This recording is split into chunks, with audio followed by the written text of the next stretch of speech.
Hello, my name is Dr. Susan Robbins, and the class is Comparative Human Behavior Theory.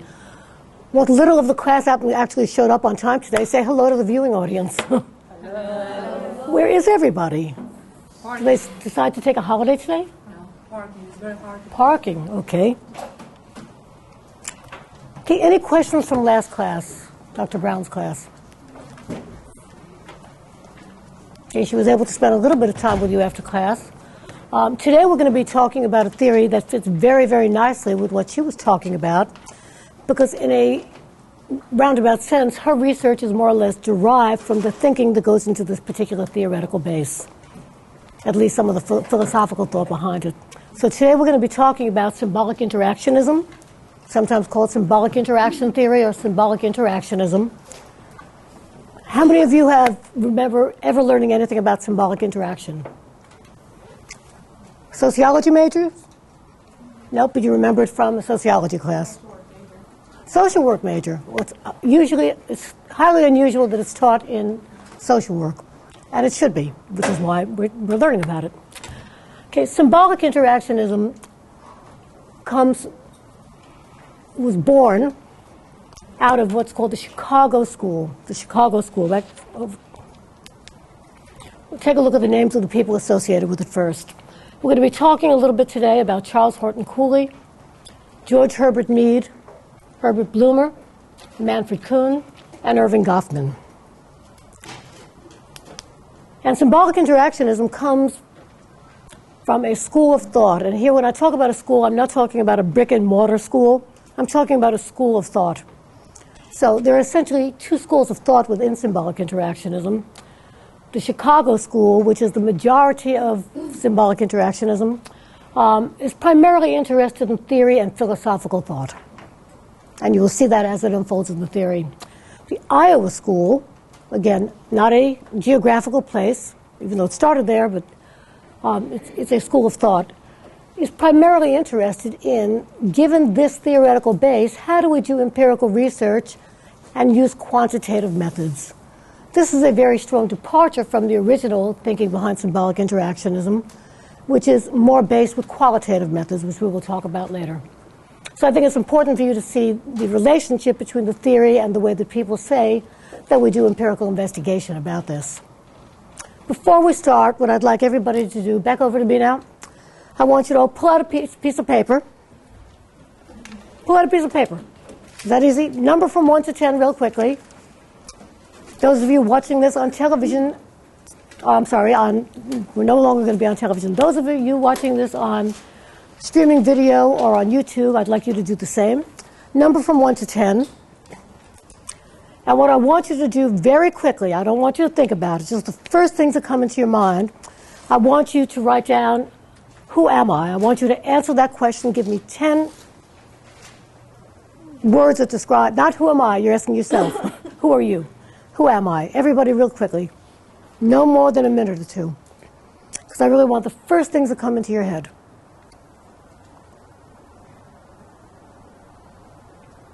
And as soon as you finish those lists, we're going to be talking a little bit about those. And then I will tell you why I'm asking you to do this.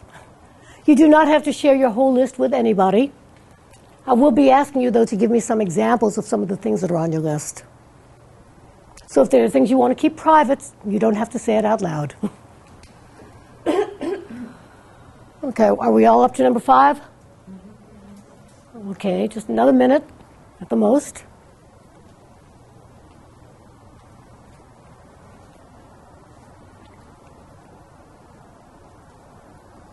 Almost done?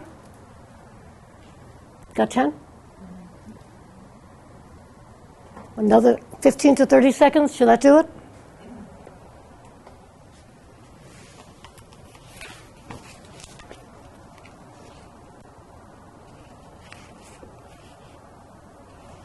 Yes? Everybody have that? What you've just done, you've demonstrated that the self is knowable. This comes out of the Iowa School. Remember what I said the differences in the schools are? The Iowa School is concerned with research, measurement, and quantification. We're going to talk about that briefly. Let's think back to the other theories that we have studied. how is the self knowable in Freud? How can you know yourself? Can you do it without a therapist? No. Why not? Through the unconscious, and you need a therapist to help you get into the unconscious. Okay, in Freudian theory, which we've talked about earlier, it is only the psychoanalyst, not just any therapist, but a psychoanalyst, who needs to be there to interpret your unconscious for you. And they do that through a variety of methods, but it's the notion that you cannot know yourself without the help of a psychoanalyst who is able to, as you say, probe into the deep unconscious, help you resolve some of those conflicts. Is it possible to know ourselves in Erikson's theory?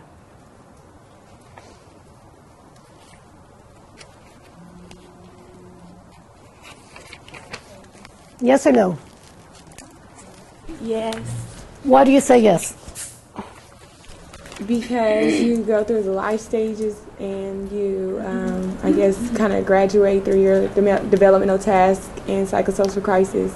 And so through all of those processes, you get to know yourself. But how do you know where you are with those various conflicts? These are important questions. Remember, Erikson is based on Freud. You remember that? And Freud says that clearly Erikson he didn't get rid of the deep unconscious, he just gave it less of a role. Do you remember that, everybody? Mm-hmm. So I really want you to think, can you really know yourself without the help of a therapist in Erikson's theory? Linda? The interpretation is still made because he's saying if you're 20, this is what you're going through. If you're 50, this is what you're going through. And let's take a look at what that also means. This is what you're going through, and if you have not achieved balance, then what they're really looking for is what? Pathology, right?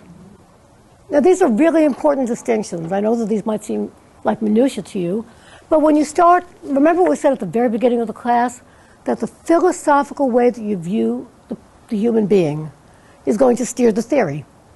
Yes?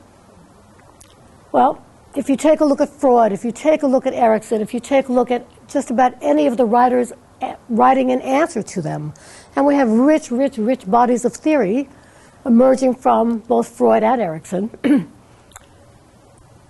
the self is still something that is inherently psychological, internal, comprised of internal processes. You all following that? In most of the cases, these theorists are looking for pathology. That's really important. Because what was Freud's theory invented to try to explain? Do you remember? Neurotics? Neurotics, women who came to him, or men who came to him with hysterical conversion. Let's go back to the Freudian theory. He saw people who had what we now call hysterical conversion, or conversion disorder. Do you all remember the lecture at all?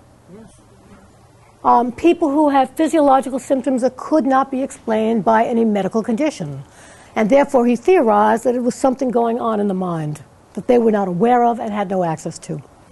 And he was trying to really describe a variety of pathological behaviors. Certainly neurotic behavior was right up there, but also psychotic behaviors.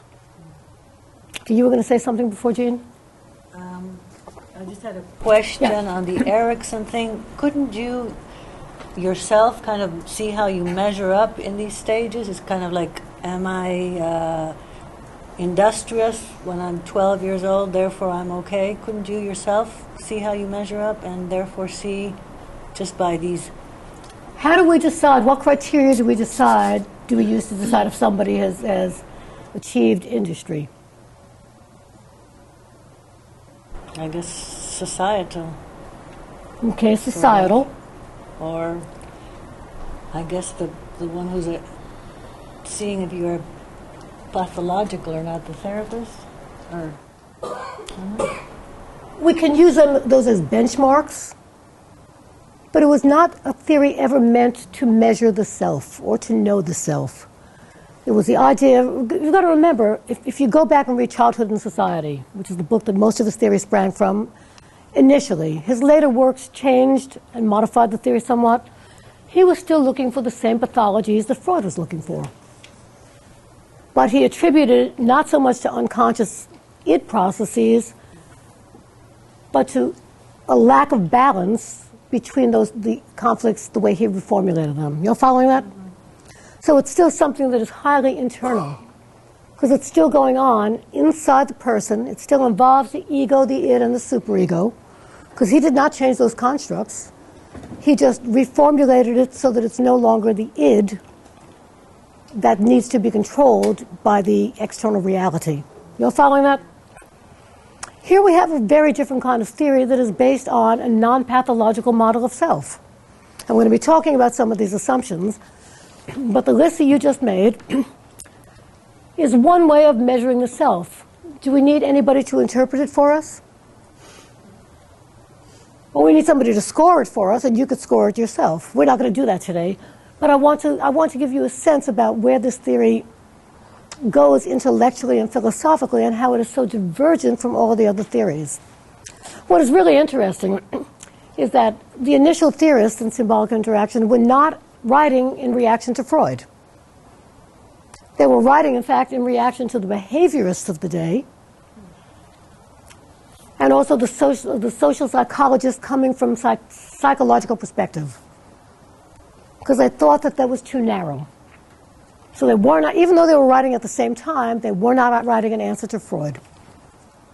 They were trying to correct what they saw as deficits in social psychology that comes out of psychology, where they're, again, dealing with only internal processes. You following that? That cannot be seen. And behaviorism, which says that the individual, what's inside the individual is a black box. We don't need to know what goes on inside the head. What we do need to know in behaviorism, does anybody know? Thoughts. The thoughts.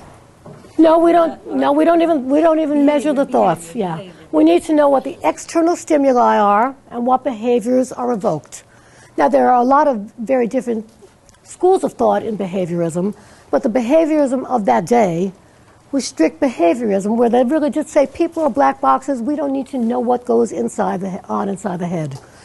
All that we need to know to predict behavior is to see what the external stimuli are and what behaviors come out. And what they did was that because they couldn't manipulate the behaviors, what did they manipulate in experiments?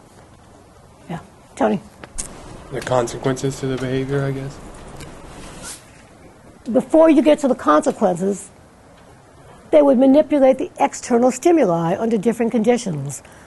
You all following this? So they would put people, when they were trying to evoke a behavior, they'd put them on different reinforcement schedules to see whether or not continuous reinforcement evoked one thing, whether intermittent reinforcement evoked another behavior. You all following this? So therefore, behaviorists were saying what's inside the person is irrelevant. And that's who these theorists were writing an answer to. So let's go back to the TST. Because here we're looking at the more quantitative measures. Because there is a way of scoring this little TST. TST is 20 statements test. That's what TST stands for.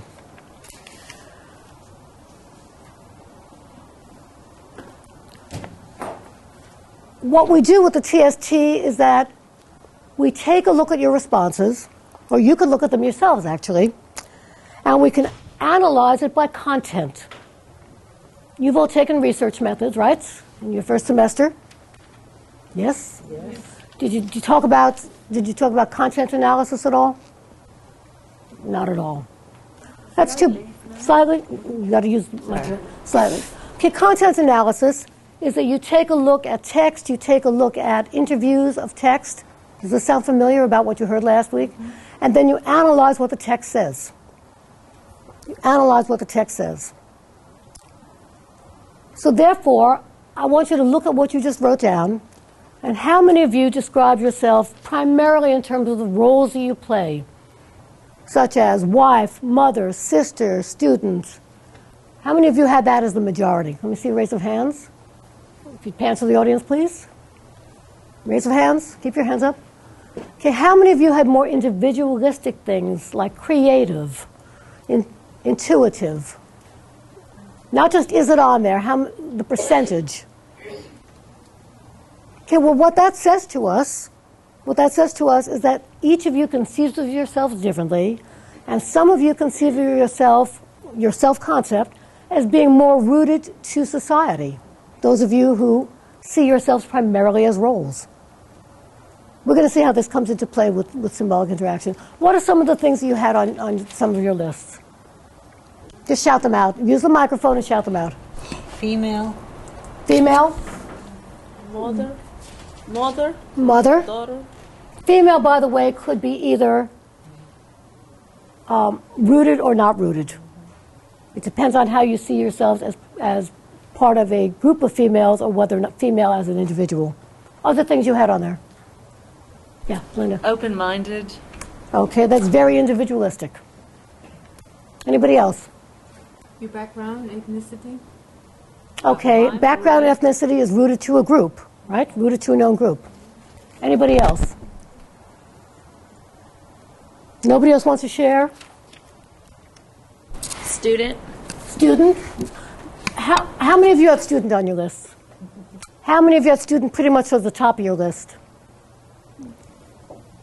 I would have predicted that everybody had student on the list, and that given the context in which this is given, in a classroom, that would be fairly high on lists. Let me ask you another question.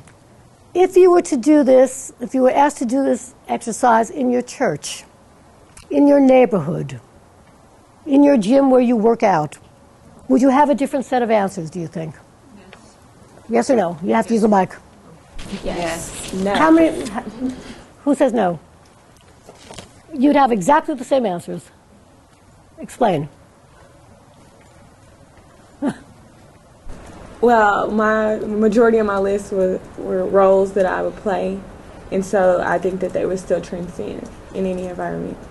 Okay, if you were to do this elsewhere, would the list be ordered differently, do you think? If you were sitting in your church and somebody said, please do this, would you have the first thing different? Maybe if I was asked to rank it, but since I was just asked to list, it was just whatever came to mind first. Okay, I guess the point that I'm getting at is that the self, two things. The self is knowable. The self is knowable, and the self changes according to context. I would be willing to bet you that if you're in a different context, you might or might not have the same things on the list, but I would be willing to bet you that the context where you were at the time that you took this would rearrange the order of things. You're following that? So what this suggests about the self is something very, very different than all of the other theories. And we're going to talk about that in great detail. Do you have any questions? Okay.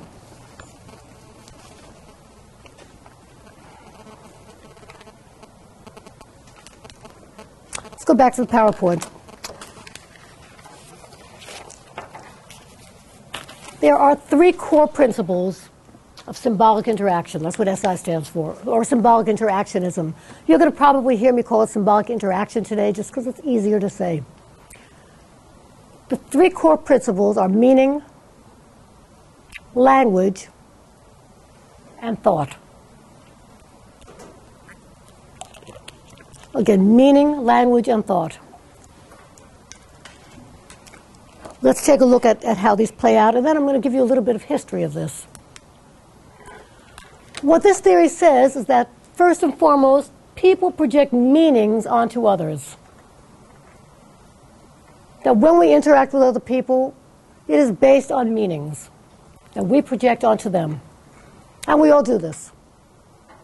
Next concept, we use language in creating or shaping meaning. When you think about symbolic interaction, language is all symbolic. Language is based on symbols. The words do not mean anything unless we have agreed upon definitions of those words. The words are simply symbols. They are not real things outside of you or me. Does that make sense? And we manipulate and use symbols or language in creating and shaping what things mean. And finally, thinking. People's thought processes affect the way we interpret things. People's thought processes affect the way we interpret things. Okay, back over to me.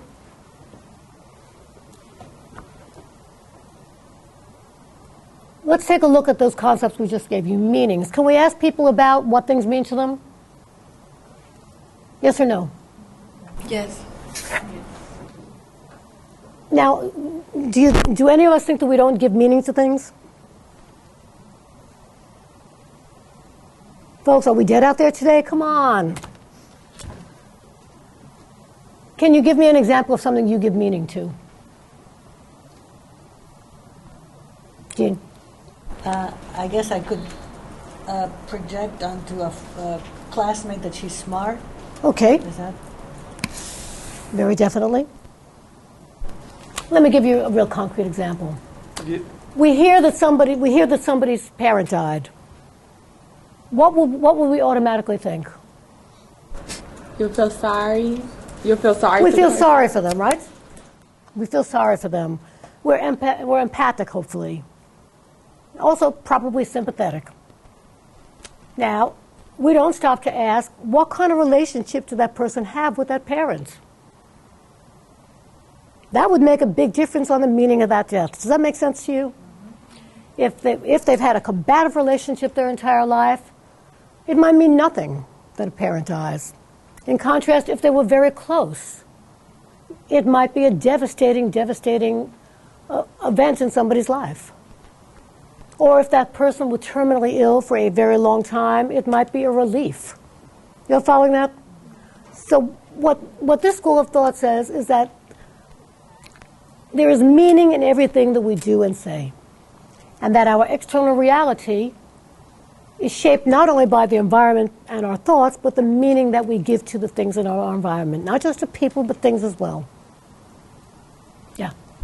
We give meaning to education, how much education somebody has. Very good example. You folks would not be here if you did not give meaning to education. Absolutely. Other examples of things about things you give meaning to? Yeah, like good parenthood. You know, you see a mother that is really good to their kids and... Okay, you've just talked about two different things. Well, now that's important, though. The parenthood, to some people, parenthood is really important. And then we have this definition of what constitutes, quote unquote, good parenthood. And given the variety of parents and parenting skills and thoughts about how one should parent, that can get pretty messy. Yes? Okay, let's take a look at the history of symbolic interaction, because that's really important. Again, as I said earlier, symbolic interactionists were essentially writing an answer to the behaviorists who saw the individual of the day, who saw the individual as a black box, and the social psychologists that saw social psychology from a very internal perspective.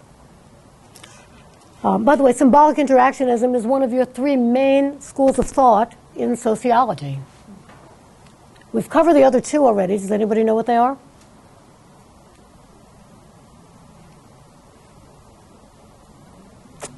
You can't discern from your readings? Okay, systems theory, and specifically a specific branch of systems theory, structural functionalism. That's one of the main schools of thought. The other one that we studied in this class is conflict theories. Again, these are the most social theories dealing with the social aspects of life. And when we take a look, because those are macro level theories, yes? Systems theory takes a look at the big picture. Conflict theory takes a look at the bigger picture. Symbolic interaction takes a look at the individual. The individual pretty much gets lost in structural functionalism, in systems theory. I mean, you could use the individual as the base, but what we're really concerned with is not that person's inner thoughts, but their interactions, right, with their systems. And it's not that the thoughts are irrelevant, because it's part of the theory, but mostly we're more concerned with the system, whatever that system is defined as. So the system is not always the individual. It could be a group, a family, a community, an organization. You know, following that? So that when I say the individual gets lost, even though it's part of the theory, it's not the way the theory is structured in systems theories. Conflict theory is essentially a theory of groups. We're still not looking at the individual. As we move to the third school of thought, the main school of thought, which is symbolic interactionism and all of its offshoots, we're now looking squarely at the individual. We're also looking at society, though. Also looking at society. The term symbolic interactionism was first coined, you don't have to remember these dates, folks, I just have to tell you this in the lecture, okay? In 1937 by Herbert Bloomer, who was a student of Mead's. Most of the theory we're going to be talking about today comes from initially Mead's writings. Mead, however, was a university professor in Chicago. He was essentially a philosopher and sociologist. Essentially a philosopher and sociologist. Unlike some of his other contemporaries, he didn't do a whole lot of writing. He did a whole lot of teaching, though. And eventually, from his class notes, literally from his class notes, the student Herbert Bloomer compiled his class notes and put them together in a book that became essentially the cornerstone of symbolic interaction, called Mind, Self, and Society. Think about that. Mind, self, and society. At the end of the semester, we're going to take a look at concepts like those, and we're going to take a look at which other theorists dealt with them but called them something else. Because I really want you to start comparing these theories to see how they are similar, how they are different. And I think it's important to analyze these theories so that we know which of these theories feels right to us individually, because each of us is going to come out of here with a different theory base that we prefer. Some of the core concepts, before we get into symbolic interaction theory itself, some of the core concepts actually came from philosopher and psychologist John Dewey. To start with, and this is really in contrast to Freud, Dewey proposed that the mind should be seen or thought of as a process, not a structure. As a process, not a structure. Why is that important? Let's go back to Freud and Erikson. How did they see it? Structure, folks. A structure that contained the id, the ego, and the superego, right? Now, there are processes that go on in that structure, but Dewey rejected the idea that it was a structure, but rather that the mind is a process. Did you have your hand up, Linda? Yeah, with it being a process, that gives it more flexibility. I mean, it can change. It gives it more flexibility, and you're going to see just how flexible this gets. Okay, so let's talk about what this process involves according to Dewey. Again, these are the historical precedents to actual symbolic interaction. He says this process involves thinking, defining, imagining. Has anybody up until now talked about imagination? Well, Freud did, but it was in the deep subconscious. So therefore, people weren't aware of what they were imagining in that deep subconscious. Interpreting, yeah? Well, didn't Erikson kind of go on using the imagination with some of like the earlier developmental stages? Yes, as he was looking at children. Yeah. As he was looking at children in particular. But it wasn't a major point. It was part of his theory, but it wasn't a major concept. You know, following that? There's a difference as to whether or not somebody includes it or whether or not it's really central to the theory. In the same way, I could easily argue that, yes, of course, Freud and Erikson included, we could argue for this easily, the external environment. Yes? Yes. For Freud, it was mom and dad in early childhood, primarily mom. For Erikson, we had those expanding boundaries, right?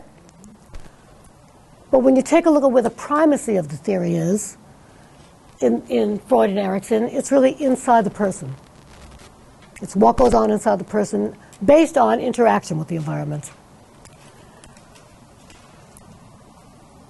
Another piece of Dewey is that he said that the mind also, it interprets, but it also analyzes the environment. And from these processes of thinking, defining, imagining, interpreting, and analyzing, we then choose, underline choose, a course of action.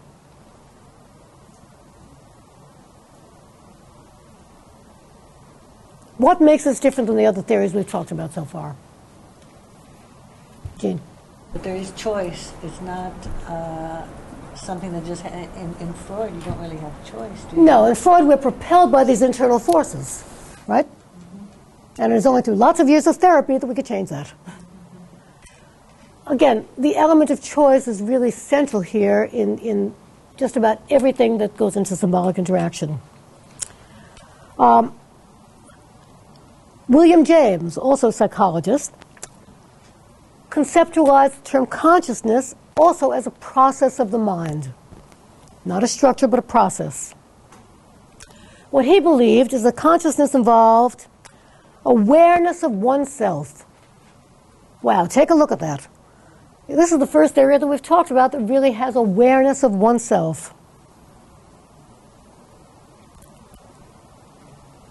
According to James, the self is partly known and partly knower. Let's stop and analyze that for a second, because this is really important in understanding what underlies symbolic interaction, all of these theories that went into the first. What do we mean when we say that the self is partly known and partly knower? Partly known. Yes. Go ahead. I would say that the partly known is the roles that we play and how we're identified, and then the partly knowing is coming from the identities and role, like the identities that the roles create, and also kind of the things that you've been taught or learned throughout the years, and morals and values that your parents gave you. Okay, the first part of that is right on. That we play different roles and people know us through the roles that we play, yes? So we are not fully known by other people, but partly known. But in addition to be partly known, we partly know ourselves as well. Because we can think about ourselves. And we have an awareness of ourselves. Not only do people partly know us, but we partly know ourselves. And therefore, we are partly object and partly subject.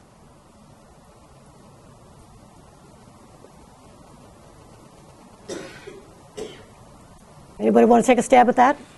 Because like the second part of partly knower is that what we, as we know ourselves, but we are constantly becoming by learning. So that's the part of the knower. So in a way we are partly subject to the learning that we are experiencing. Well, we could step outside of ourselves and see ourselves as the subject that we are looking at. You're following that? So we're partly object and partly subject. Importantly, William James used terms, the me, M-E, which we're going to be talking about later, which he saw as the empirical ego. Now take a look at whose concepts get used in here, because we're coming out of psychology now. This is not the unknowable ego, but the empirical ego, the me, the parts that we can measure, the parts that can be measured. And this denotes the self as known by other people. The other term that he used is the I, or the pure ego, to denote the self as the knower. Do you all get the gist of this now? Yeah. Lorena. I'm sorry, I didn't hear you. Can you repeat the I part? Let's start with the me. The me is the empirical ego, signifying the part of us that is known, that other people can know. The I is what he called the pure ego, the pure ego. And that talked about the self as the knower, that we could step outside ourselves and know ourselves.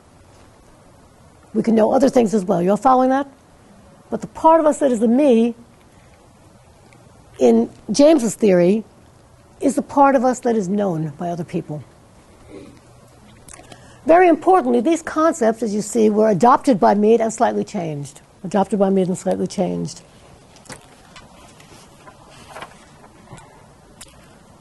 I haven't mentioned his name to this point, but sociologist W.I. Thomas also was very instrumental in extending the theory of self into adulthood. Also very importantly, what Thomas really emphasized was the plasticity of human nature. In other words, we're not fixed, we're not fixated. Well, let's go back to Freud's theory and Erikson's theory, where people become fixated and they can't get past the stage. In this theory, human nature is plastic. It becomes shaped not only by what goes on internally inside the mind, but also by social environmental factors. Is that making sense to you? Another thing that is really key to this theory is the interdependence of people and their environments. So that kind of sounds like systems theory, right? The interdependence, that we are constantly interacting with our environment. Very importantly, Thomas also talked about the meanings that we attribute to things. And what he was fascinated by is the way that we spontaneously modify our meanings and our definitions. Spontaneously. In other words, if I'm interacting with you and I have certain meanings and definitions, you can do something to change that and I can spontaneously change that meaning. So that's partly what we mean by the plasticity.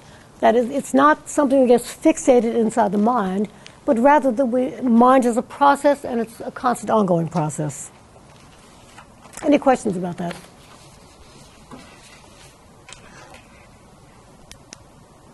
Okay, I've got pictures of some of these theorists for you. Back to the PowerPoint, please. We're going to be looking at a bunch of pictures of dead white men, folks. Okay, Herbert Bloomer, who we've already talked about. He is the one who is really responsible for bringing the writings of Mead and extending them to the public and extending the writings of Mead's. Charles Horton Cooley, also one of the theorists whose thinking is associated with the school of thought. He has a wonderful concept called the looking glass self. The looking glass self. What Cooley tells us is that self-conception, how we think of ourselves, is dependent on us interacting with each other. Folks, essentially in symbolic interaction, the self is not an internal self, it's a social self, and we'll talk more about this. Self is no longer inside the mind, but rather it is something that cannot exist without social interaction. So what Cooley says is that self-concept, how we think of ourselves, is dependent on interaction with others and also based on our imagination of how we think we appear to them. And he said that this is a three-stage process. Let's go back a second. So we're talking about self-concept. Self-concept, right? What Cooley says is that first we imagine how we appear to others. So in other words, in our day-to-day interactions, part of what forms our self-concept or self-conception is that we don't know what other people think about us. We imagine it. They might tell us certain things and we might or might not believe it. You're following that? I mean, I can ask you what you think of me, and you might tell me, but that's not as important in this as what I imagine you think. Because you might or might not be telling me the truth. Next step of this process is then we imagine the judgments that people make about us. So we're not only imagining how we appear, but how they are judging us. And very importantly, the third stage of this looking glass self, picture a mirror. That we're looking not at ourselves, but looking at ourselves how others see us. The third part of this process of self-concept is that we develop self-feelings, feelings about ourselves, that actually incorporate our perceptions of how we think other people see us and judge us.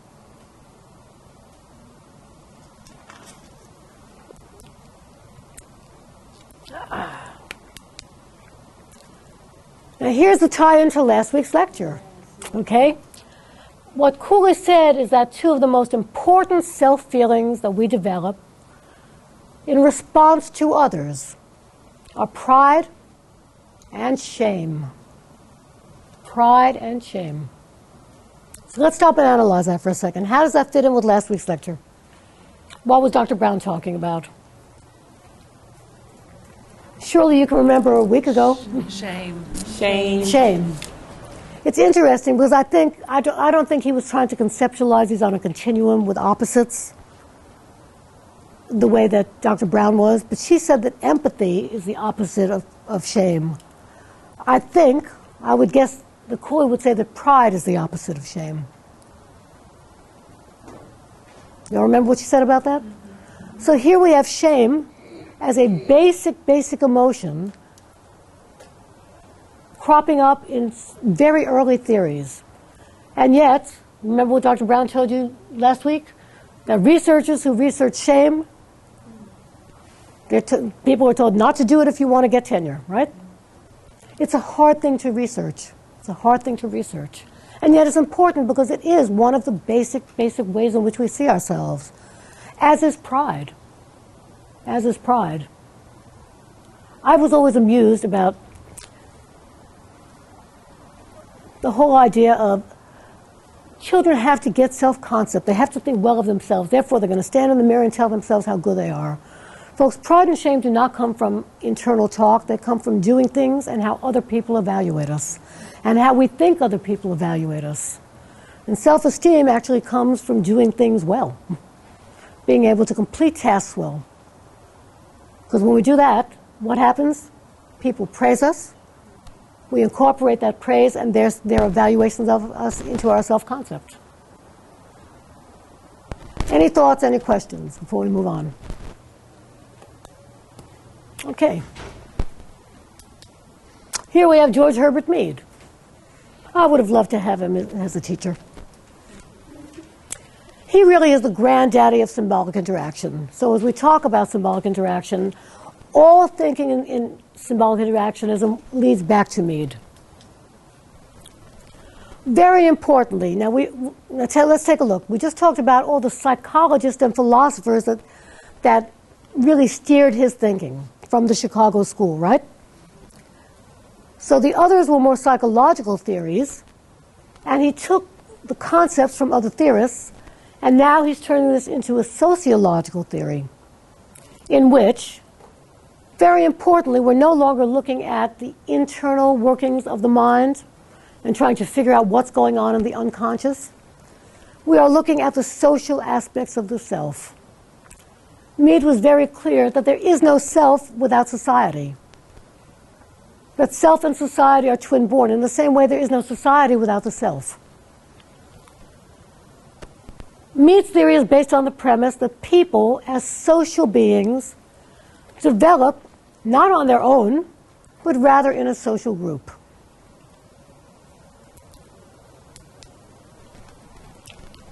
Let's stop and analyze that for a second. It was Charles Horton Cooley who tells us that self and society are twin-born. We know one as immediately as we know the other, and the notion of a separate and independent ego is an illusion. Let me go back to that. That's a really profound statement, because that really is what steers this theory. Let's go back to Freud and Erikson. In both of those theories, we have a separate and independent ego, right? That resides where?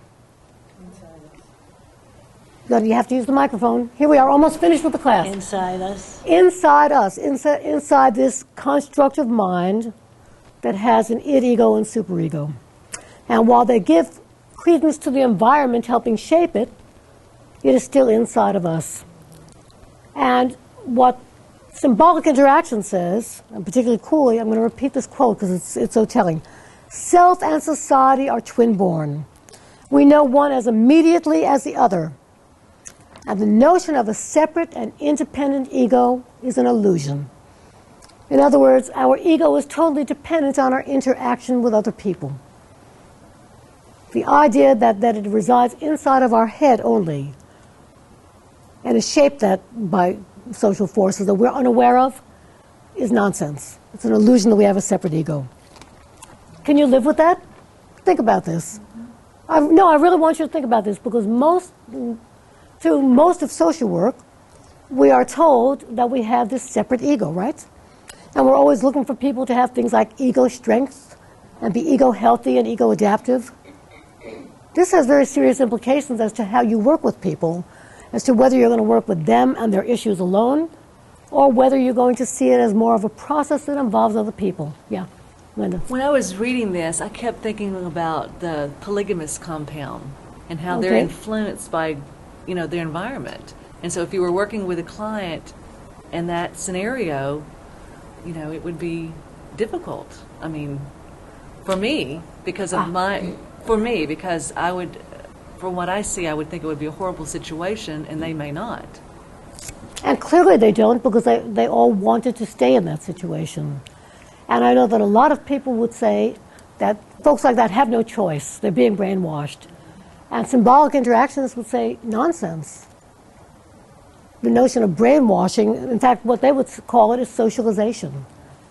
And I think that because you are socialized to one set of values and norms and beliefs, and they are socialized to a totally different set of values, norms, and beliefs around only certain things. You're following that?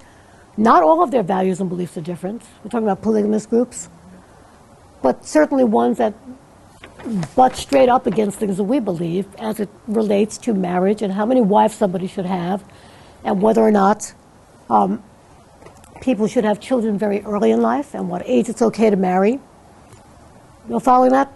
So different than other kinds of groups that are considered to be cults, where people join as adults. They've been socialized initially elsewhere. Those children are socialized from the time they're born to that way of thinking. You're following that?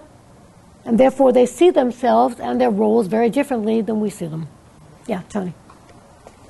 I was just wondering, how does symbolic interactionism account for social rebels or people that go against social norms, stuff like that? Hang on, we're going to get to that today.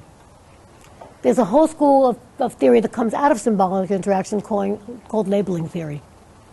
And we're going to talk about that. I promise. So hang on to that thought. What I'm trying to get at here is that the individual mind and the social mind are the same. They're as inseparable as self-consciousness and social consciousness. That's an important concept. That the individual mind and the social mind are inseparable. And they are as inseparable as self-consciousness and social consciousness. You cannot have one without the other, in this theory. Very importantly, it casts the mind as being something that is creative and imaginative, as opposed to conflictual. Do you see the big philosophical differences here? Very importantly, I think you ought to know this, one of the philosophical premises of symbolic interaction is that people are born tabula rasa, blank slates. Blank slates. Now, they're not talking about genetics, they're talking about philosophical concepts of the mind. That we are born blank slates, and therefore, what we become is based primarily on society, not on anything inherent. You all following that? Anybody who takes a tabula rasa position says then, by implication, that since we are not born with all of, for example, these id urges, or ego needs, if we're born blank slates, then therefore what we become is in reaction to society. And symbolic interaction takes a very strong position that we are only people because of social groups. We only have a self. Our self is not separate from society or people. Mr. Robbins? Yeah. But then, do we not have drives like to be social or to be loved or to be, are there not internal drives for something? Well, there might be, but symbolic interactions don't deal with drives. They would not deny that we have to have care, the basic biological drives, but they're not talking about basic psychological drives. I don't think any theorist would debate the fact that children have to be fed, right? They have to be changed when they're infants. But they're not talking about, well, some of them are talking about that, because Freud very clearly put a whole lot of emphasis on what? Mom's interaction with with the infant, particularly mom. I would say caretaker, but it's mom. It's really the bottom line. And how that created pathology. In this theory, we're not looking at pathology, so we're not looking at those internal drives or needs, and we're not denying the fact that there are physiological needs, but it sees the self in a very different way, conceptualizes the self in a very different way. Very importantly, Mead called his social thought social psychology. However, he distinguished it from individual social psychology that came out of the psychological thinking. And how is his theory different? He honestly believed, as did these other theorists that came out of psychology, that membership in a social structure or social order was instrumental in helping people develop individual conduct and experience. In other words, we cannot develop into people without social interaction and social contact. Let's think and analyze that for a minute. Every now and then we hear stories about feral children. Everybody know what the word feral is? Wild children, children who are born with no or limited social interaction. Yes. Romulus and Remus, going back to ancient myths and stories. But every now and then we do find children that have been deprived of social interaction. You know, these are the horrible, heartbreaking stories. Children who have been locked in closets, right? Are these children human or not human? Well, biologically, yes. No one would doubt that biologically. Are they human? Do they have a self? Well, they don't have any social skills. Like the little girl who was locked in the closet, she acted like an animal. She acted like an animal, and she thought like an animal. She didn't have it's more than just not having social skills. She didn't have any socialization to become human. All of us think, oh, we're just human, we're born human. What this school of thought tells us is that no, we're born biologically to the human species, but to become a person, to become human, is something that can only be shaped through social interaction. So that if you leave children in closets or out in the woods with animals, they become more animal-like. So what the school of thought is saying is that people don't necessarily become human, particularly if they're deprived of social interaction. How does that sit with you? Any thoughts about that? Yeah, Marina. Yeah, I don't necessarily entirely agree with that, because I mean, I've known children that were locked in a closet before. And not found until age 10 or 13? I think this one was about 8. Not found. I mean, but severe neglect, deprivation. And I guess it depends on how you define human. I mean, obviously we're talking about, I don't think it just makes up of biology or belonging to a social group. I mean, this child definitely, the child that I knew took on more individualistic thought, survival. And so, yeah, if that's animal-like, but I think that part of that's also very human-like. Well, I would have to know more about that particular child. I'm talking about children who are completely deprived of all human contact. Right. Do you see the difference?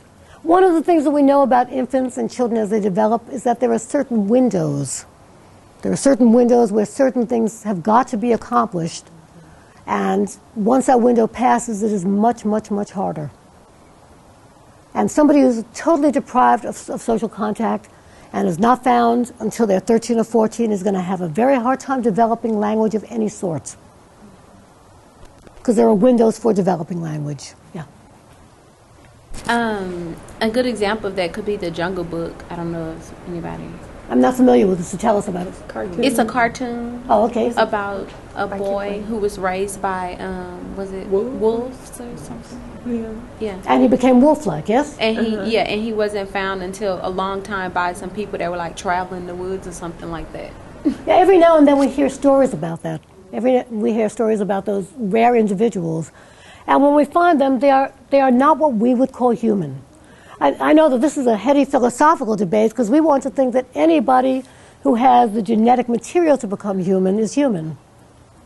And what Mead says is that they might have the genetic material, but deprived of social contact, they will not become human as we define humans. Tony and then Anna. So I think there would have to be different levels of humanness because there's children that aren't able to communicate socially or with severe Asperger's or mental retardation, whatever you want to call it. So, or maybe kids that are deaf and blind. I mean, they don't communicate for years. It takes a long time to learn interaction. So, I think there's got to be a spectrum of humanness, I guess. But even children who are deaf and blind are not deprived of social interaction. They don't possess maybe all of the skills that a child who is not deaf or blind might have. But they still have interaction with other human beings and become human in the process. And this theory, by the way, was never meant to talk about the pathological cases. So if we're talking about children with severe cerebral palsy, severe mental retardation, this theory was never designed to try to define those. This is talking about the average human being. You all following that? This is not a pathological theory trying to decide how come that person's pathological and this person isn't. But clearly one of the main premises is that we become human only through interaction with others. That when we might be born with the biological capacity to be a human being, becoming a human being is not something we can ever do on our own. We have got to have interaction with social groups. Yeah. No, that was exactly what I was going to say. What about the opposite cases where humans, they do have enough socialization and all the advantages, but still they behave like animals. So it would be, a pathological case in this case. That would be a pathological case. And again, this theory was never designed to talk about those pathological cases. Instead of looking at patients, instead of looking at pathology, this theory was really looking at what makes us human, what gives us a sense of self. And in contrast to the psychologists of the day who said that self comes from inside the mind, this theory says that self comes from interaction with others. Yeah. I guess the only downside of that I see is that it takes all the responsibility for actions. Let's say someone's an addict. Well, then you say it's not your fault or anything. It really kind of blames society for however people turn out. No, it doesn't blame society. It's the interaction between the individual and his or her social group. And again, this theory was not meant to try to predict who's going to become an addict and who's not. But as we get to labeling theory towards the end, you're going to see that it looks at it very, very differently as to what is pathological and how we define pathology. And we'll come back to that, okay? Okay, so let's take a look at Mead's theory of development. Back to the PowerPoint. Essentially, what he said is that, and we can't fault him because he only went up to age 6 or 7 or so, okay? So let's just take a look at the basis of his theory. What's really important about this is that everything that he's telling us is observable. He's not theorizing about what's going on inside of the mind. He's talking about things that you can observe as we watch children as they grow and play. In the first stage, roughly ages birth through 2. Roughly ages birth through 2. Let's go back to the audience for a second. How many of you are around infants? Or have ever been around infants? What do you see infants between birth and 2 doing? What kind of behaviors do you see? They take everything into their mouth. They put everything in their mouth. Okay, physically they're putting things into their mouth. What happens when they're interacting with other people? What do they do? More purposeful communication. As soon as they can communicate, yes, but they point to things, right? Right. Yeah. They'll do what other people do. They'll try to mimic what they see other people do. Absolutely. Once children gain an awareness of, and you've got to remember, part of this is physiological. Children have to be able to focus, and very early in life, infants do not focus very well. Once they're able to focus on people, and they're interacting with people, this is the stage of imitation. Think about what children do. They imitate gestures, they imitate actions. How do you think they ever get vocabulary? They imitate sounds. They imitate sounds. For example, why do we wave at babies? What do we want them to do? We want them to wave back, and eventually, guess what? They do. Why do we smile at children? We want them to smile back, and eventually they do. Are you all following that? So again, this is a theory that is not looking at what's going on inside the mind, but what's going on in the interaction between the infant and the environment. So in this first stage, the infant is imitating acts, gestures, sounds, and this is called the preparatory stage because it prepares the child for the next stage. Back to the PowerPoint. The play stage, roughly ages 2 through 4. Okay, back over to me in the class now. What significant thing happens to infants at age 2, more or less? What do they gain? Speech, absolutely. Remember, symbolic interaction is dependent on symbols, and speech is a primary symbol. Remember the 3 things that we talked about? Language is right in there. Language. Language is part of what makes us human as well. The ability to communicate with each other. Okay, the gestures that were non-symbolic, very importantly, when a little baby waves back at you, all they're doing is imitating you. They don't know that that means hello or goodbye. You're following that? When the infant smiles at you, they don't know what that means necessarily. So what happens is that all of those things that infants have been imitating up to this point now become symbolic.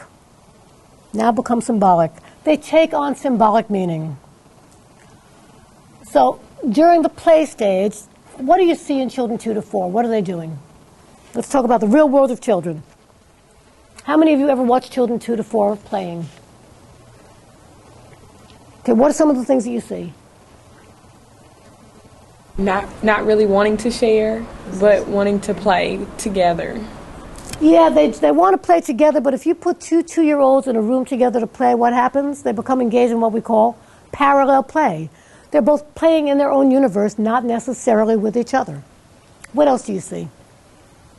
I just spent Easter Sunday with a 4-year-old, my friends who have a 4-year-old, and their friends who have an 8-year-old daughter. The things that came out of this child's mouth were just incredible. The imagination that he was using. He sat there and told me that I was his teacher several years ago. And he really believed it.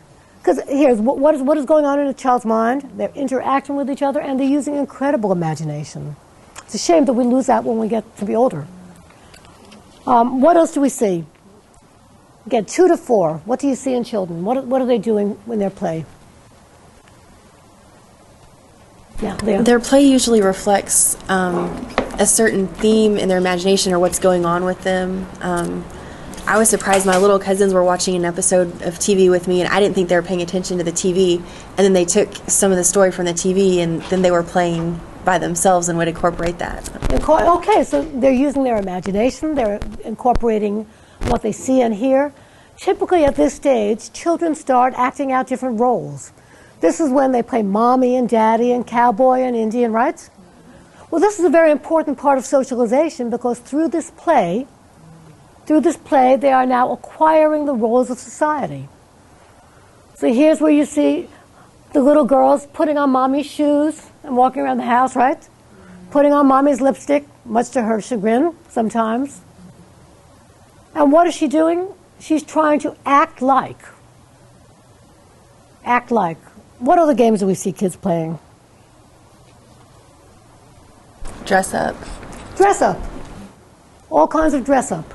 Tools. They start to play with tools. See, they see their, like my son sees his father use tools to fix the car, then he wants to do the same thing with his little car or with... Okay, so he's imitating daddy playing with tools, and he's taking on the role of daddy fixing things, right? What's really important about this stage is not just that they're playing, because remember, the significance of this is that they're starting to incorporate what other people do into their minds, into their consciousness. What's really important is that they are not responding to other people, they're responding to themselves. So that my entire conversation with my friend's son, what I had to say back to him was almost irrelevant because he was responding to himself. I mean, he made up this fantastic story, and I could tell you quite honestly, the last time that I saw him was a year ago November. And yet he had created this entire story in his mind about how often we got together and that I was his teacher, and this is what I taught him. And when I said, but I haven't seen you in a year, that made no difference. Y'all following? He was responding to his own thoughts and his own imagination. Yeah, Tony, do you have your hand up? My 2-year-old nephew, and I've got a 6-year-old niece, and then I've got a 7-year-old daughter. So when they all got together for Easter, my 2-year-old nephew wanted to go and imitate and play with the girls. Mm-hmm. So what he saw them doing, he thought was okay for him to do. Yeah, because at this age, kids do not have that sex role, gender role differentiation whatsoever. And that's why, and it's important that boys play girls' roles and girls play boys' roles as well, because that way they learn not only one role, but what they're doing is learning all of the roles of society, which then becomes very important in this next stage. Back to the PowerPoint, the game stage. The game stage.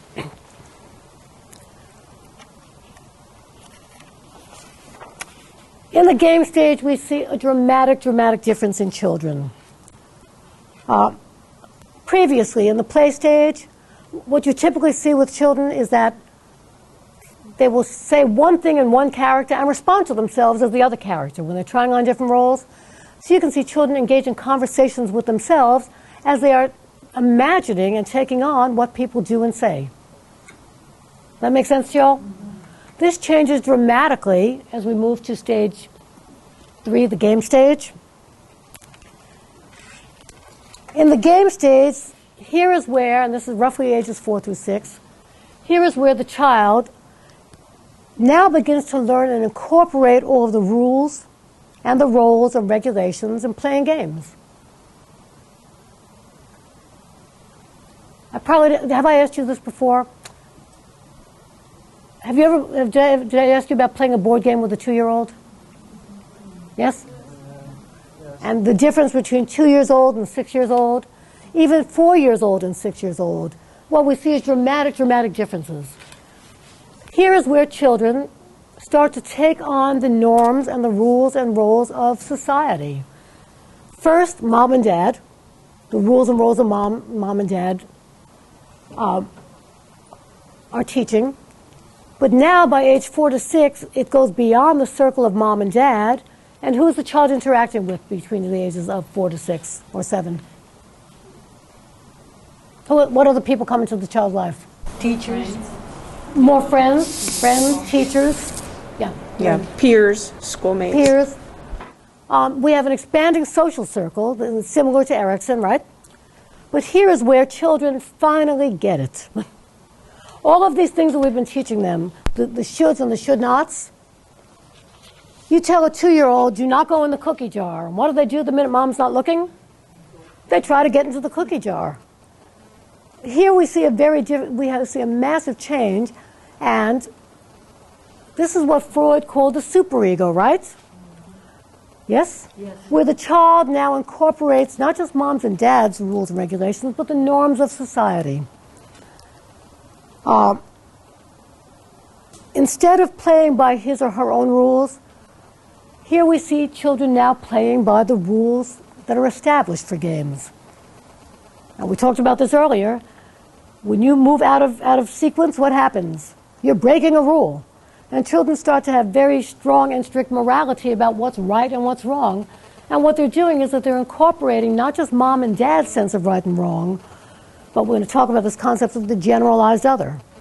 They're incorporating the norms of society. At this stage, children have a great interest in rules, and many times, if they're in difficulty, they're going to make up their own rules to help themselves out. But it's got to be based on a rule. Very importantly, in contrast to the last stage where children are involved in parallel play, where they're not aware of the other person and the other person's reaction, in this game stage, children are very aware of the other person's reaction to them. And they take the other person's reaction to them into account in their game playing and in their rules. In other words, they take on this generalized other and they start to internalize these rules and roles for themselves.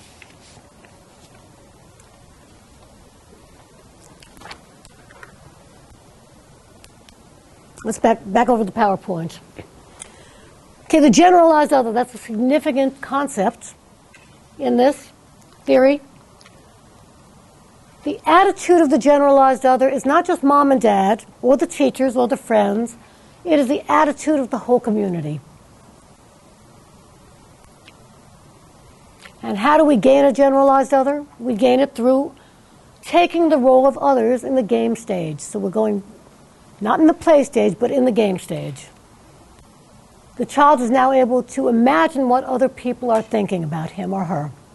The child is now able to imagine what people think about his or her actions.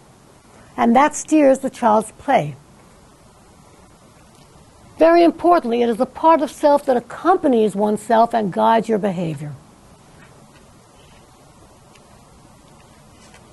Let me stop for questions. Yeah. I have a problem. It almost seems like this is like, I have a social self, the self I present to others, but there's also an internal self. Hang on, because we're coming to that okay. next. But they're inseparable. In this theory, they're inseparable. Yes, we have an internal self, and we have a social self, and there's parts of us that we never let other people see, or parts of us that we only let some people see and not others. The one thing that I guarantee is that Susan Robbins, who you see here today in front of you, is not the same Susan Robbins that I portray to my sisters or my friends. You following that? So yeah, and we're going to come to that because that's part of this theory too. Any questions about the generalized other? Do you see how it's a social process, not a psychological process? Inherently a social process, but it takes place not only externally, but it takes place in the mind, which is a process, not a structure. So therefore, we are always constructing and reconstructing ourselves. Based on what? When I say we construct and reconstruct ourselves, based on what? Yeah. Can you reach the mic? Yeah. Okay. Based on the things around us, based on our surroundings, and sometimes even based on what people may say. Okay, based on our things around us, based on our surroundings, what people say, is that what you said? And also what we think people think. You know, following that? Not just what people say. Haven't you ever interacted with your parents and they say one thing and you know that they mean another? Mm-hmm. Or with your boyfriend, husband, wife, girlfriend, partner, spouse, yes? They might say one thing, but we know that they really mean something else. So yes, it is what people say, but it's also what we think they're really thinking. Yeah. And sometimes they may be telling us the truth, but we may be insecure or paranoid or whatever and think that they're thinking something. They may be saying something nice and we're thinking, oh no, they really don't think that. They think something bad about me or don't like me, yes, really. And that's part of that process between the different parts of self. So we might distort. We're not saying that we always get it right. That's why it's an interpretive process. And sometimes our sometimes our interpretations are accurate and sometimes they're not. But hopefully if they're not, they get self-corrected when people give us feedback. You know, following that? Have you ever had that happen? Do you think somebody means something one way and you're wrong in your assumptions, and then we change our minds, literally change our minds when they give us feedback? Any questions about this? Okay. Here, this goes to your question. The components of the self. Remember we talked about the I and the me earlier? Mead picked up on the concept of the I and the me, and he changed it slightly. Remember, the I and the me, the know and the knower, is based on that concept of self as subject and self as object. But he was really clear that the I is this individual, spontaneous part of ourselves. This is the I that you're saying is the individual part. By the way, we are born with an I. We are born with that spontaneity. We are born with that spontaneity, and it's not a pathological condition. You're following? This is in great contrast to Freud, and even though he wasn't writing in answer to Freud, Freud also saw us being born with stuff, but there were these nasty id urges, right? Remember what these urges were? The primary urges? Sex and aggression. Mead's concept is totally different. What Mead is telling us is we are born as spontaneous selves, and that we have the ability to respond to others, and not only others, but also what we perceive as the attitudes of others.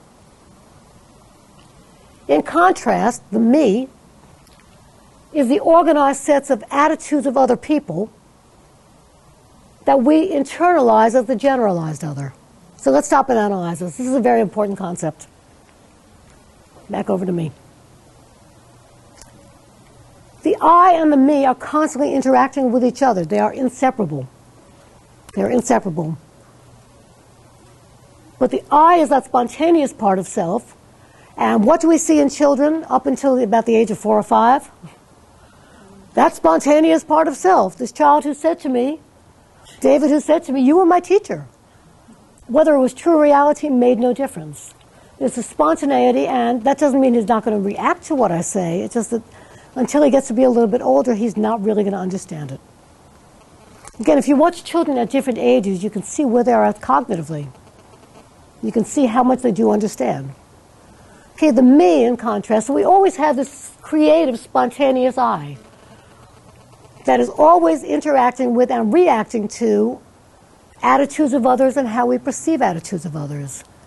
But in addition to that, by the time we're 5, 6, 7, we also have now incorporated into ourselves the generalized other, or the community norms, rules, and attitudes. So that the I and the me, the self, is composed of both parts. So this goes back to what you said before, that you do have an individual I that is separate from necessarily what people see or what we show people. And we're going to come to that in another theory too. Any questions about this? None? It's clear as mud, right? Okay. Oh, by the way, that's where he stopped his theory. We cannot fault him for stopping at 6, but that's where he stopped his theory. He was not trying to say that growth and development did not go on after that. What is very important, though, is that many of the theories that came and were derived from these theories are theories that deal with what goes on later in life, most particularly role theory, about the many different roles that we play, socialization theories. So all because he stopped at 6, do not fault him for that. It's just that that's where the theory took him to. In taking a look at how, because what he was interested in is how we form a self. And we have the components of self always there, but the self is not formed in symbolic interaction theory until we have taken on the generalized other. You know, following that? So that the I and the me are constantly interacting with each other. Any questions before we go on to Erving Goffman? Okay, back to the PowerPoint. Writing in the same train of thought, a similar train of thought, is sociologist Erving Goffman.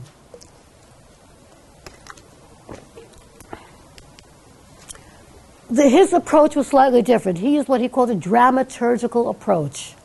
A dramaturgical approach. Has anybody here ever read any Goffman? Yes? Tony has? A little bit? if you read Goffman, and by the way, it's fascinating to read. Here's the one thing that I would advise. He makes up his own words and vocabulary. So if you want to read Goffman, and I highly recommend that you do, if you want to read Goffman, what I suggest you do is that as you're reading, you sit down with a pad, and as he makes up a term and defines it, write it down. Because you're going to come to that term again several pages later, and you're going to say, what does that mean? So he is not easy to read in that sense, but he's fascinating to read in terms of the concepts, that he has given us. So let's take a look at some of his work. Essentially, he says that we are actors and the world is our stage. We are actors and the world is our stage.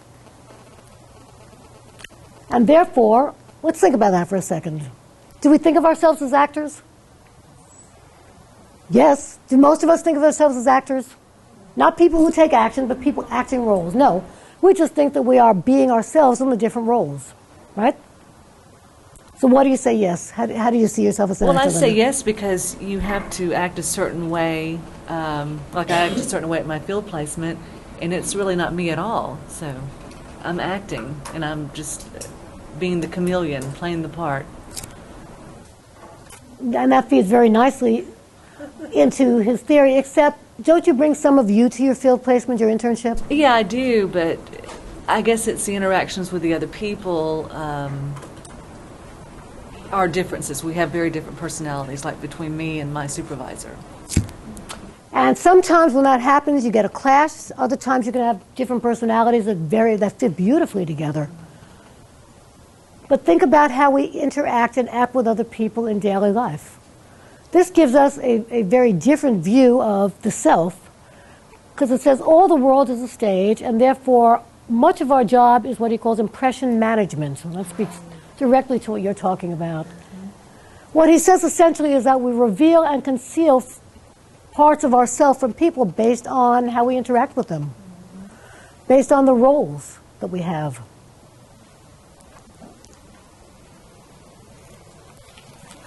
Let me flip over to Goffman.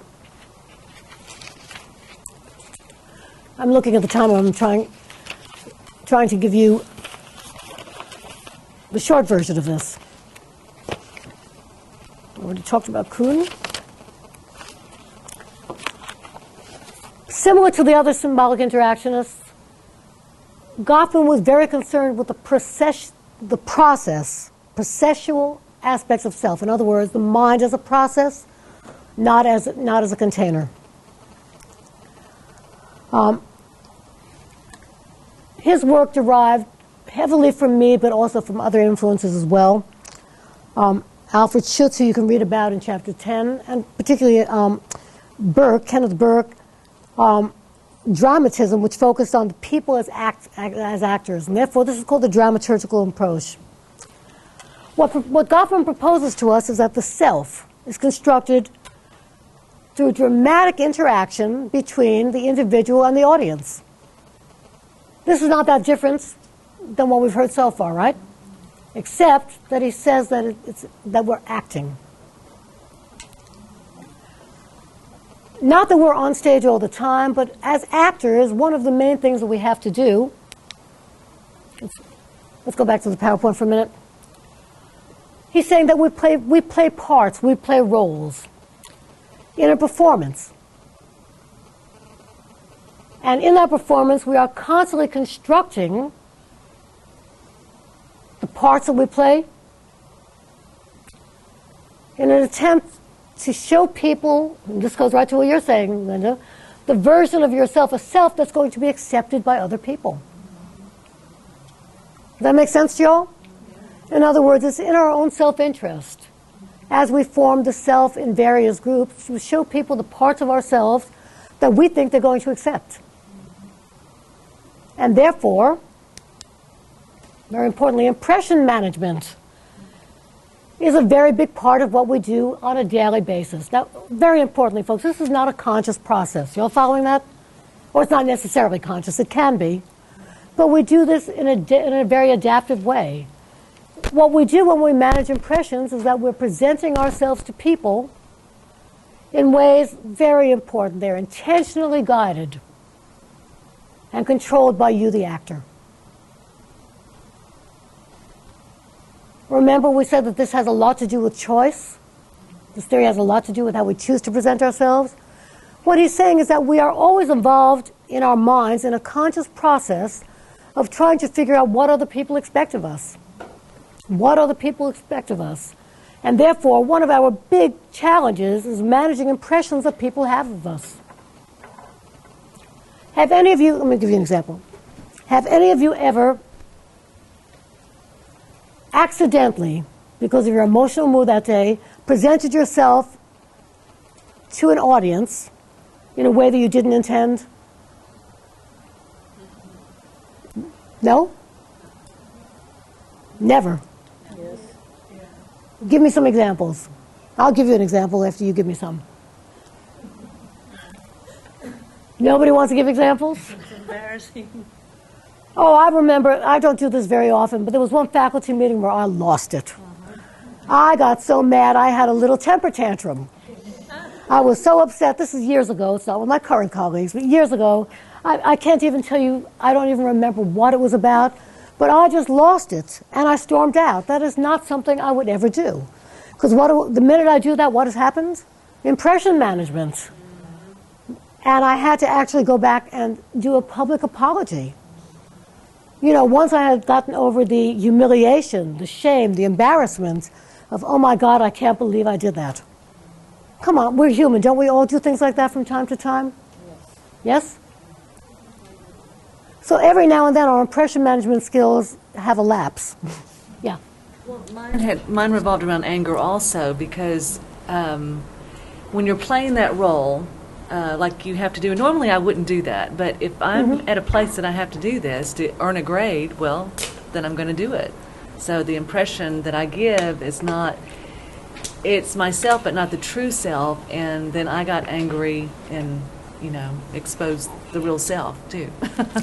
Goffman and all the symbolic interactionists would argue that that is your true self, but it's only part of yourself. The fact that you can express that is not a not true self. You're just bad at that moment at managing impressions. And sometimes we lose it. Sometimes we lose that ability to do that due to our emotions. Very importantly, the study of emotions in sociology comes out of the school of symbolic interaction. Because emotions are really central to how we feel and how we think, yes? Any other examples? Yeah, go ahead, Tony. I was in with my boss one day, and this was back when I first started in sales, and it was my first big install, and the installers just flubbed the whole thing. So we had a little meeting, and I was just irate. And when I got out of the meeting with my boss and the manager of the technicians, he said, "You can't do that. You can't do that with them. You have to be, you know, if you blow up at them, they're going to react in a negative way. So you have to find other ways to get them to, you know." And I was just learning, so you have to find other ways to get them to do what you need. In other words, be nice and play nice. Right. You know, I think what people fail to understand is that, remember, I know when I was in kindergarten, first grade, second grade, back in grade school, there used to be a place on the report card that says works and plays well with others. Yes. You must have had something similar to that, right? Folks, it not only exists when you're younger, guess what? It exists throughout life. People are going to be looking at you to see whether or not you work and play well with others. And much of that has to do with our ability to manage impressions. And that means that you can be thinking horrid thoughts in your head, but what comes out of your mouth has to be different. No, what? I mean, cool and collected. Cool and collected. Or you can sometimes, if it's appropriate, you can express anger, but you've got to do so in a way that is going to be heard and not seen as, oh my God, she's lost it. Can you think of other kinds of impressions that you try to manage? Yeah, Tony. Job interviews? Certainly job interviews. Those are really critical to managing impression because you want to get hired. Lorena. I try to manage impression when I play soccer. but nah, it doesn't work. Why do you try? Well, I try to act.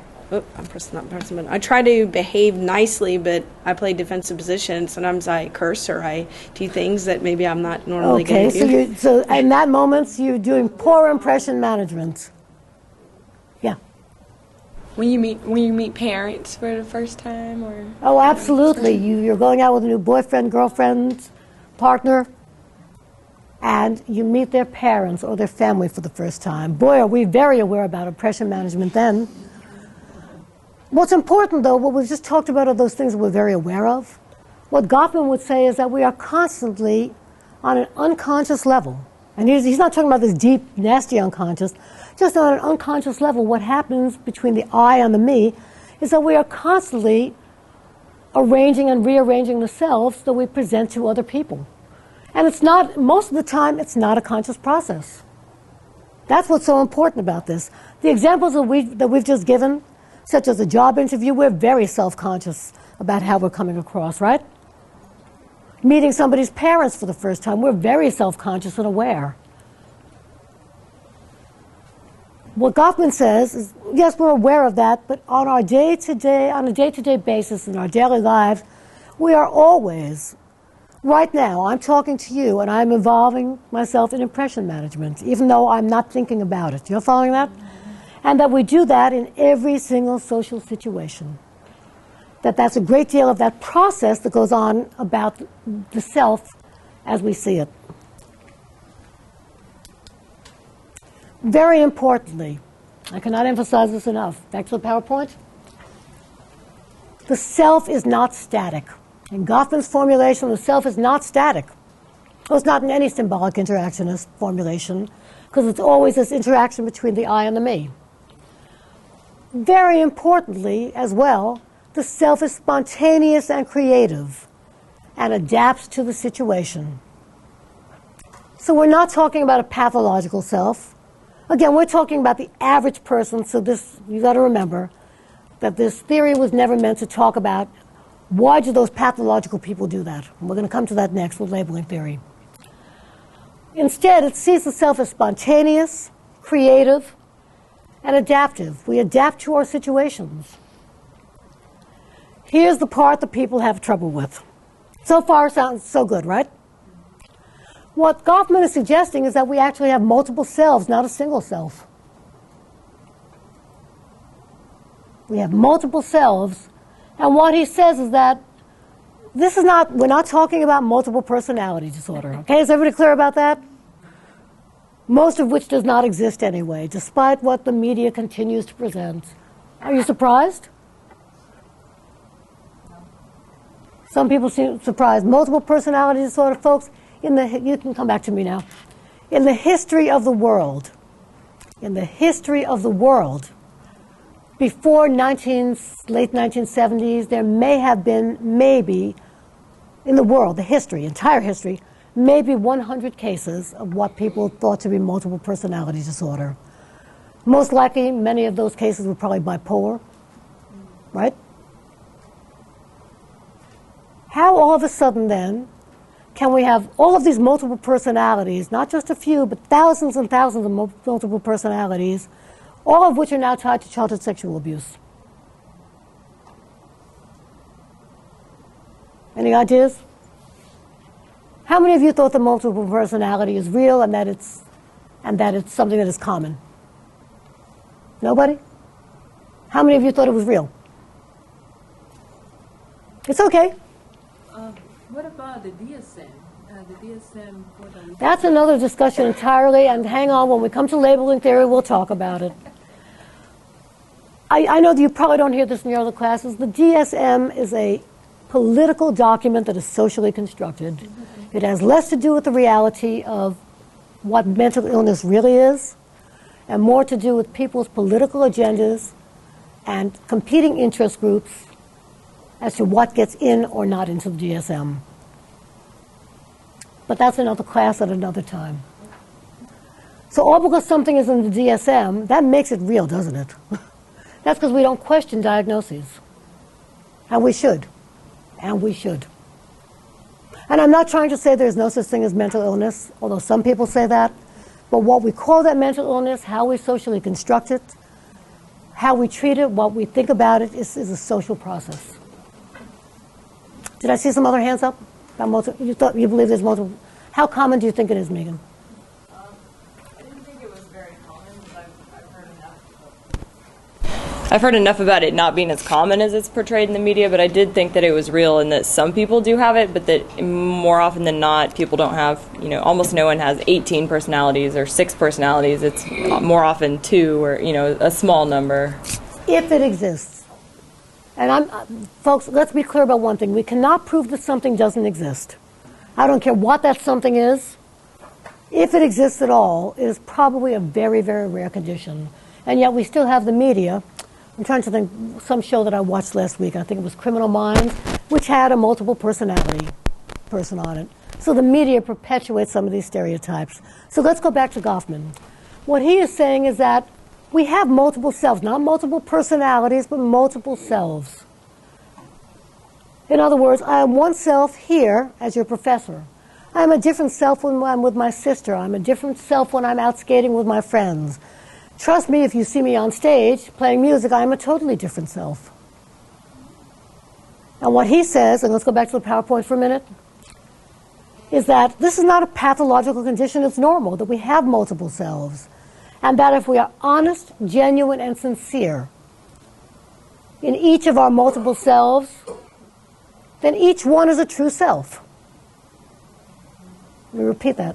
If we are honest, genuine, and sincere in each of the multiple selves that we portray, then it's not a question of which is our true self and which is not. Each of them are our true selves. And we have many of them. What do you think about that? Yeah, Sarah. Yes, I think now that you're lecturing the class, it makes sense. My sister is totally, at work she's very strict. She's, all, work. But, at home she has the self, the sister, totally different. But some people thought that, she was a little nutty. And yet what Goffman would say is that that's totally normal. And that it is 2 different selves. That's the important thing, that it is 2 different selves.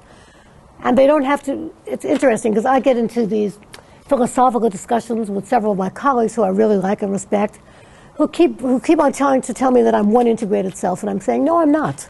Nor do I feel a need to be. Because in each self that I portray, I am honest, I'm genuine and sincere, and the selves might be very different from one another. Yeah, Linda. Okay, so we're taking the honesty, genuineness, and sincerity into that to make the true self, because according to Goffman, yes. Okay, so when I portray that other self, it is a lot of work, and I don't consider it true, but I do possess these characteristics. So it's a true self. It's difficult because you're learning a social role. You're learning a brand new social role. And as we learn new social roles, sometimes it takes us a while to reach a level of comfort with that. So right now, what you're mostly responding to is the expectations of others. As you become a more mature and seasoned professional, more of that is going to be what you bring to it, but guess what? Part of it is always going to be what they expect you to be. So our level of comfort with the specific self has to do very often with how long we can enact that self and how much of the spontaneous creative stuff we can bring to it. So what you're going through and saying, that's not really me, well, yes, it is.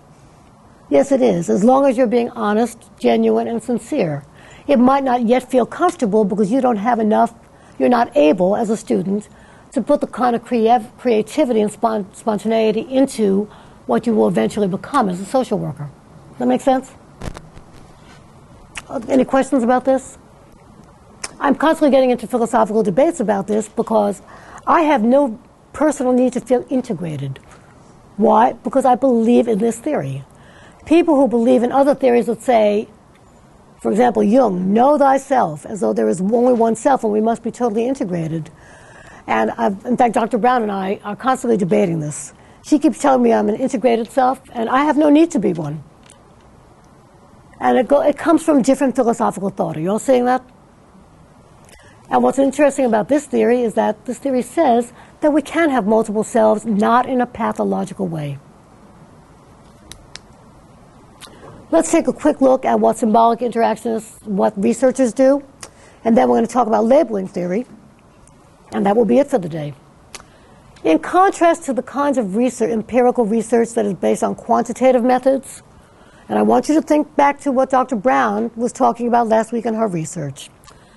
Symbolic interactionist researchers examine how people create meaning during their interaction. They also take a look at how they present and construct the self, which is identity. In symbolic interaction, the self is the same as identity. And very importantly, they also look at how people define situations when they're in the co-presence of other people. This lends itself very nicely to qualitative methods, which Dr. Brown talked about last week, right?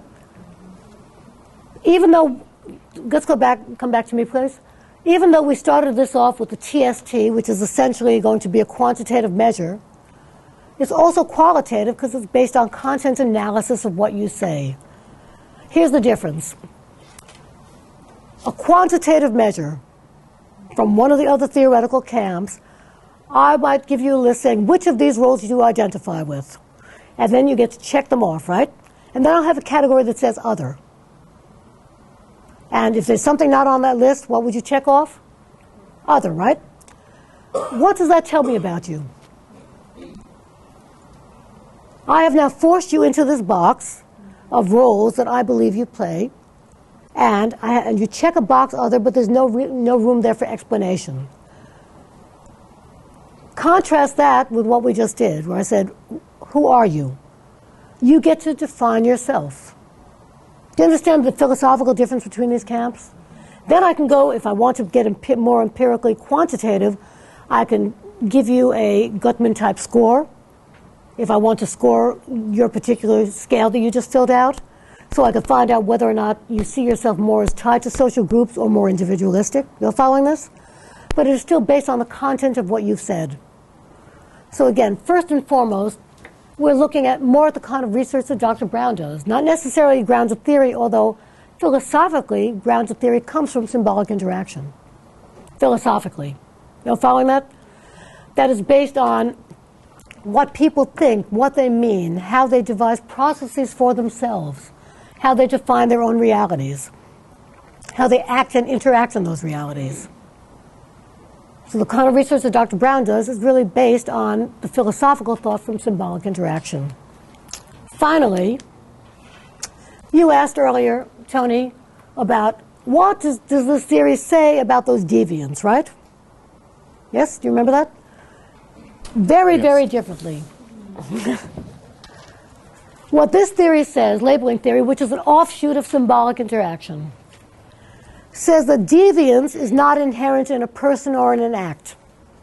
In other words, there's no act or person that's necessarily deviant, but rather deviance or pathology, if you want to call it that, they look at it from a social standpoint and therefore they're calling it deviance, is created through a process of interaction with other people. And in that process of interaction with other people, what happens is that these other people put moral meanings on the behaviors that we exhibit. They put moral meanings on the behaviors that we exhibit. Let's stop and analyze that for a second. Stop and analyze that for a second. Let's go back to the PowerPoint. Rather than an individual psychopathology being important here, it's a social audience that is important. They're the key variable in labeling theory. What this theory says is that it's not the individual's actions that necessarily define that person as pathological, but rather the social audience who decides whether or not that behavior is acceptable. And if they decide that it's not acceptable, then we consider it to be deviant. Let's think about that for a second. Back over to me. So what was the example that you gave before? What does symbolic interactionists say about?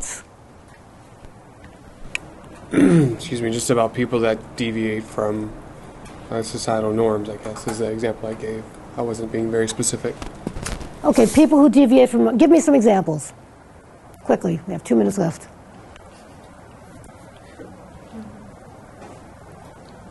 No examples of deviant people? Well, like you said, the kink community, that would be a... Okay, the kink community, that's based on the fact that there are certain sexual behaviors that we define as deviant, and therefore we label them so.